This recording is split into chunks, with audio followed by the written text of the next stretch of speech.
உரிச்ச குழம்பு எப்படி பண்ணலான்னு பார்க்கலாம். 1/4 மூடி தேங்காய் எடுத்துருக்கேன். அதில் 1 ஸ்பூன் சோம்பு போட்டுக்கலாம். தண்ணி விட்டு நைஸாக அரைச்சின்னு வந்துடலாம். அதில் 1 ஸ்பூன் எண்ணெய் விட்டுக்கலாம். தேங்காய் எண்ணெய் தான் நல்லாயிருக்கும். 1/2 ஸ்பூன் ஜீரகம் போட்டுக்கலாம். ஜீரகம் பொரிஞ்சாச்சு. கருவேப்பிலை போட்டுக்கலாம். ஒரு பெரிய வெங்காயம் கட் பண்ணி வச்சுருக்கேன், அதை போட்டுக்கலாம். வதக்கிடலாம். 2 தக்காளியை வாஷ் பண்ணிவிட்டு கட் பண்ணி வச்சுருக்கேன், இப்போ அதையும் போட்டுக்கலாம். தக்காளி வதங்கிறதுக்கு கொஞ்சம் உப்பு போட்டுக்கலாம். வதக்கிக்கலாம்.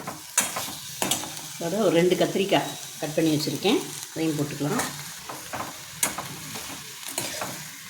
இதில் 1/4 ஸ்பூன் மஞ்சள் பொடி போட்டுக்கலாம். 2 ஸ்பூன் சாம்பார் பொடி போட்டுக்கலாம்.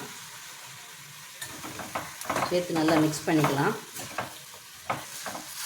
கொஞ்சமாக தண்ணி விட்டு வேக வச்சிடலாம். மூடி போட்டு மூடி வச்சிடலாம், வேகட்டும். பார்க்கலாம்.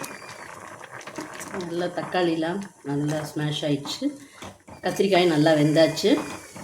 சோம்பும் தேங்காயும் அரைச்சதை ஊற்றிடலாம்.